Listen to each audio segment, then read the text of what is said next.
Halo semuanya, selamat datang di Educational Podcast Series, di mana pada ruang diskusi interaktif ini merupakan tempat kita untuk mengulti secara realistis tantangan dan transformasi di dunia pendidikan modern seperti saat ini. Saya Liona yang akan memandu diskusi seru kita pada hari ini sebagai host hari ini. Nah, di studio saat ini saya sudah ditemani oleh dua narasumber yang luar biasa cerdasnya, di mana di sebelah kiri saya ada Panca, rekan kita yang bertindak sebagai pakar teori dan fenomena pendidikan. Halo Panca. Halo Liona, halo teman-teman semuanya. Senang bisa hadir di sini untuk bedah teori hari ini. Baik, terima kasih Panca. Dan di sebelah kanan saya ada Jordi, sang pakar solusi dan inovasi pembelajaran yang siap membongkar strategi taktis untuk kita semua. Halo Jordi. Halo Liona, halo Panca, dan semua penonton setiap podcast ini siap berbagi praktif, solusif hari ini. Wah, luar biasa sekali ya semangat kedua narasumber kita pada hari ini. Dan sebelum kita melangkah lebih jauh, kami juga ingin menyapa rekan tim kami, yaitu Suar, yang berada di balik lensa kamera pada hari ini. Suar bertanggung jawab penuh atas visual, audio, dan editing podcast kita agar tayangan ini sampai ke layar gawai teman-teman dengan kualitas terbaik. Terima kasih Suar. Nah teman-teman, hari ini kita akan mengupas sebuah isu yang krusial nih, yang tertuang dalam topik 6, yaitu disparitas literasi digital dan kegagalan kemandirian belajar. Kita sering mendengar nih bahwa anak-anak zaman sekarang merupakan digital natives, sehingga dianggap otomatis mampu menggunakan teknologi dalam proses belajar. Namun benarkah demikian? Sebelum masuk lebih jauh, penting kita samakan dulu pemahaman kita mengenai literasi digital ini, di mana literasi digital itu bukan sekedar bisa memegang gawai atau membuka aplikasi saja. Literasi digital adalah kemampuan menggunakan teknologi digital untuk mencari, memahami, dan mengevaluasi serta memanfaatkan informasi secara bijak dan bertanggung jawab. Nah, dengan definisi itu, mengapa di lapangan justru banyak siswa yang mengalami hambatan besar dan belum berhasil belajar mandiri saat dihadapkan pada ekosistem digital? Fenomena ini sebenarnya banyak kita temui dalam kehidupan sehari-hari kita. Masih ada peserta didik yang harus meminjam gawai milik orang tuanya, mengalami kendala seperti jaringan internet, atau baru mengenal platform pembelajaran seperti Google Classroom maupun LMS ketika memasuki jenjang pendidikan tertentu. Kondisi tersebut menunjukkan bahwa kemampuan literasi digital setiap siswa berkembang secara berbeda, sehingga tidak semua peserta didik mampu memiliki kesiapan yang sama dalam menghadapi pembelajaran berbasis teknologi. Nah, mari kita bedah secara mendalam dari sudut pandang psikologi kognitif ini. Oke Panca, kita langsung masuk ke akar masalahnya kali ya. Nah, di mana fenomena di lapangan ini memperlihatkan adanya jurang pemisah yang lebar nih, atau disparitas literasi digital. Ada siswa yang sangat lancar dalam mengoperasikan platform pembelajaran secara canggih, tetapi di sisi lain banyak siswa terutama yang terdampak keterbatasan akses geografis maupun ekonomi yang mendadak kesulitan nih ketika diminta belajar mandiri lewat gawai.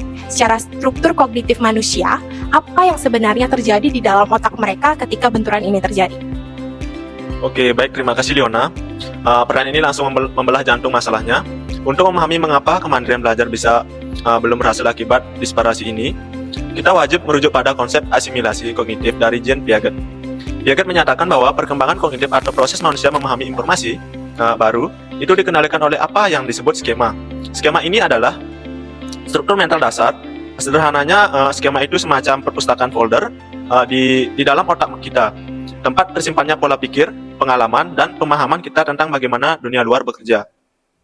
Nah, dalam konteks literasi digital, ketika seorang siswa dibesarkan di lingkungan yang kaya akan akses teknologi, otak mereka secara perlahan membangun skema digital.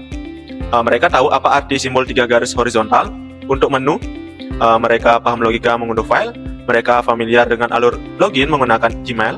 Jadi, ketika guru mengenalkan platform baru seperti Google Classroom atau Moodle, siswa ini melakukan proses yang disebut asimilasi. Mereka dengan mudah memasukkan informasi baru itu ke dalam skema kognitif digital yang memang sudah matang di otak mereka. Prosesnya berjalan mulus tanpa hambatan psikologis.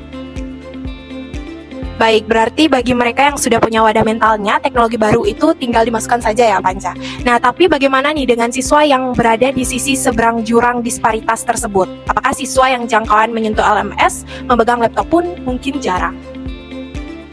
Nah, disitulah letak tantangan pendidikannya, Leona. Bagi siswa yang mengalami ketertinggalan literasi digital, skema digital di otak mereka itu kosong atau bahkan belum terbentuk sama sekali. skema yang mereka miliki mungkin hanya sebatas skema komunikasi verbal tatap muka atau skema membaca buku cetak tradisional. Contohnya sangat mudah kita temui di lapangan. Siswa yang bingung mengunggah tugas, siswa yang baru pertama kali membuka Classroom, siswa yang selama ini hanya terbiasa memakai WhatsApp, hingga siswa yang perangkatnya terbatas dan koneksi internetnya sering tidak stabil. Ketika sekolah atau guru tiba-tiba menerapkan pembelajaran mandiri berbasis digital secara penuh dan memaksa mereka masuk ke sistem LMS yang rumit, proses asimilasi kognitif ini otomatis mengalami jalan buntu. Atau belum berhasil sama sekali. Informasi baru itu tidak bisa diintegrasikan karena otak tidak menemukan folder yang cocok untuk menyimpannya.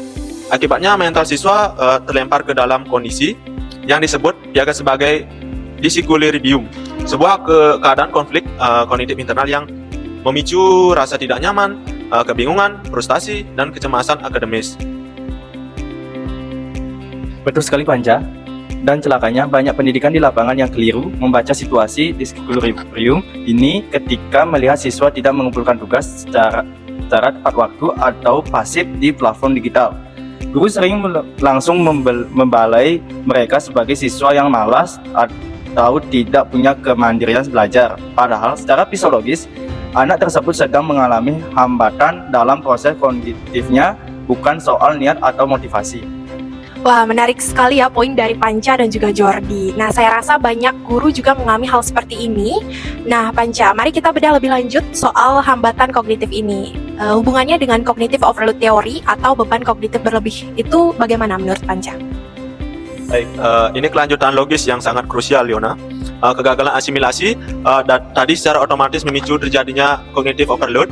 Berdasarkan teori pemrosesan informasi dari John Wheeler, kapasitas working memory atau memori kerja manusia itu sangat terbatas dalam satu waktu.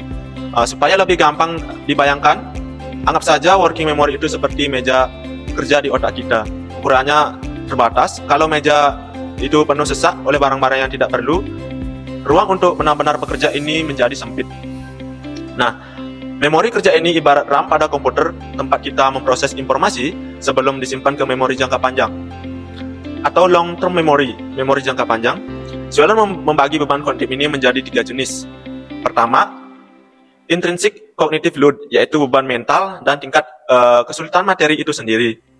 Misalnya rumus fisika yang rumit.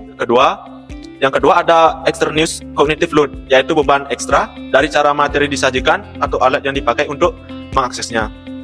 Nah, kalau tadi kita bicara soal meja kerja, extraneous load ini ibarat barang-barang yang memenuhi meja itu, sehingga ruang untuk belajar jadi makin sempit.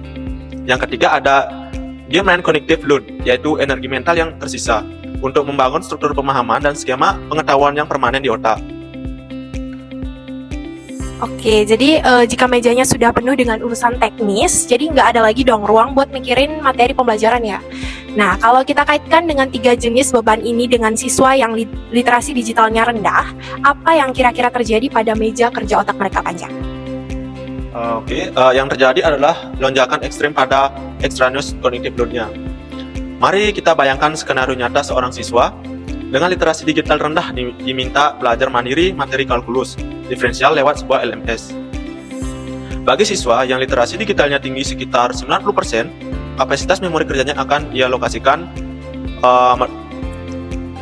penuh untuk memikirkan esensi kalkulusnya. Itu intrinsic load. Mereka tidak perlu berpikir bagaimana cara mengunduh file, di mana tombol quiz, atau bagaimana mengubah dokumen jadi PDF. Sebaliknya, bagi siswa yang gagap literasi digital, 85 hingga 90% kapasitas memori kerjanya sudah terkuras habis di awal, hanya untuk urusan teknis non-akademis. Otaknya bekerja ekstra keras hanya untuk memahami instruksi navigasi yang membingungkan. Di mana saya harus klik? Kenapa link ini tidak bisa dibuka? Bagaimana cara konversi dokumen ini? Tambah lagi kepanikan karena sinyal internet yang tidak stabil. Alhasil, memori kerja mereka sudah overload sebelum sempat membaca baris pertama materi kalkulus itu.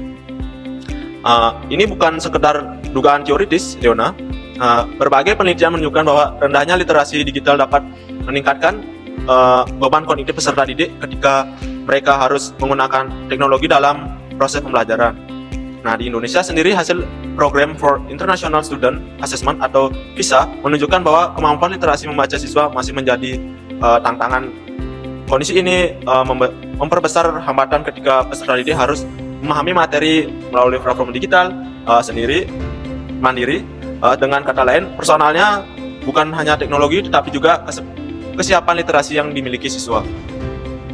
Wah, luar biasa sekali ya ternyata Panca. Jadi dengan kata lain, energi otak mereka itu sudah habis duluan ya untuk bertarung melawan teknologi, sehingga tidak tersisa lagi energi untuk memproses esensi ilmunya. Benar begitu Panca? Tepat sekali Leona, ketika memori kerja overload secara konstan, setiap hari ruang untuk German Cognitive Load-nya, tempat belajar yang sesungguhnya terjadi, praktis berada di titik nol.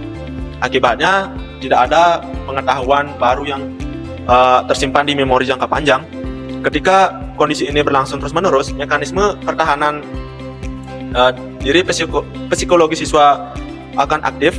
Mereka merasa belajar itu hal yang mustahil dan menyiksa. Kondisi inilah yang menjadi pemicu utamanya runtuh kemandirian belajar atau self-directed learning siswa. Jadi apatis menarik diri dari ekosistem belajar digital, dan itulah yang kita khawatirkan bersama, learning loss akibat disparansi teknologi. Wah, pemaparan teori yang sangat tajam ya dari Panca sehingga dapat membuka mata kita semua. Sekarang kita tahu nih, belum berhasilnya kemandirian belajar itu bukan murni soal malas atau kurang dari siswa. Ini soal adanya hambatan sistem kognitif akibat beban eksternal teknologi yang tidak sebanding dengan kesiapan struktur mental mereka. Nah, memahami akar masalahnya saja tentu belum cukup. Pertanyaan besarnya sekarang, bagaimana solusi nyatanya di lapangan? Nah, setelah mendengar analisis teoritis yang komprehensif dari Panca, sekarang giliran Jordi nih, selaku pakar solusi. Jordi, kita sadar kita tidak mungkin dapat memutar waktu kembali ke era pradigital. Nah, digitalisasi adalah keniscayaan, tetapi bagaimana strategi praktis bagi pendidik untuk menjembatani disparitas ini tanpa mengorbankan kapasitas kognitif siswa? Terima kasih Leona. Dan dari penjelasan Panca tadi, kesimpulannya besar jelas. Kita calon sarjana pendidikan teknologi informasi harus mempunyai rencana interpretasi yang menurut extraneous cognitive load supaya proses asimilasi kognitif siswa bisa berjalan bertahap. Landas utamanya adalah kerangka kerja TPACK, teknologi predictive context load, dan pendekatan SCL, Student Centered Learning. Saya punya 3 rekomendasi solusi operasional yang bisa langsung diterapkan guru di lapangan. Pertama, digital circuit loading terpandu yang berdasarkan teori Piaget, skema kognitif digital tidak bisa melompat secara instan. Guru sebaiknya tidak langsung melepas siswa ke LMS yang berat sejak awal semester. Praktiknya biasanya bertahap, misalnya begini. Minggu pertama, guru memulai dari WA, grup kelas yang sudah akrab berbagai semua siswa. Minggu kedua, siswa melalui dikenal ke Google Classroom untuk hal-hal sederhana seperti mengumpulkan foto tugas. Minggu ketiga, berulah siswa masuk ke LMS sekolah secara utuh. Minggu-minggu berikutnya, siswa sudah siap mengerjakan proyek berbasis project-based learning secara digital. Secara bertahap, ini melatih proses eliminasi navigasi teknologi dari yang paling sederhana, baru perlahan berimigrasi ke yang lebih kompleks. Ini secara langsung memangkas extraneous load kalau dikaitkan dengan pilar UNISCU. Ini adalah wujud nyata dari learning to cloud dan learning to do. Siswa belajar mengetahui sekaligus mempraktikkan percakapan digital secara bertahap. Nah, yang kedua, sistem pembelajaran SCL berbasis Starling Torsubaya.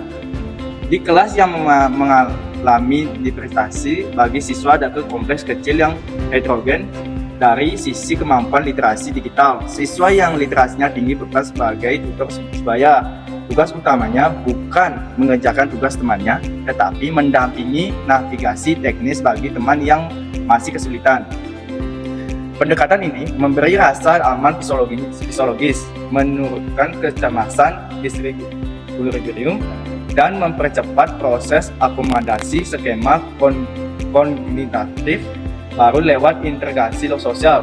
Ini juga sejalan dengan pilar Learning to Live Together dari UNICEF sebagai belajar kolaborasi dan saling membantu, bukan kompetisi sendiri-sendiri. Oke, luar biasa sekali penjelasan dari Jordi dan solusi yang membumi, rasional dan juga dapat kita langsung terapkan tanpa harus menunggu infrastruktur mewah terlebih dahulu.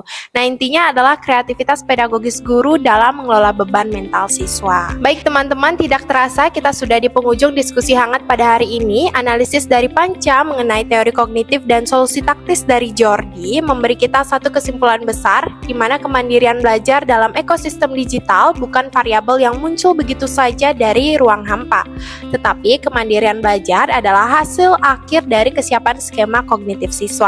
Memaksa siswa melakukan self-directed learning di tengah disparitas literasi digital tanpa bimbingan teknis yang memadai secara ilmiah hanya akan memicu kegagalan asimilasi kognitif, melonjakkan extraneous cognitive load, dan berujung pada hambatan dalam proses kognitif belajar mereka. Sebagai pendidik di masa depan, tugas kita adalah merancang pembelajaran digital yang inklusif, bijaksana, dan ramah terhadap kapasitas kognitif manusia. Nah, sebelum kita tutup, saya jadi merenung satu hal nih. Apakah tantangan terbesar pendidik digital itu sebenarnya ada pada teknologinya atau justru ada pada kesiapan manusia dalam menggunakannya? Kalau boleh saya tegaskan satu kalimat, teknologi hanya akan bermanfaat kalau skema kognitif penggunanya juga ikut dipersiapkan, bukan dianggap sudah otomatis ada.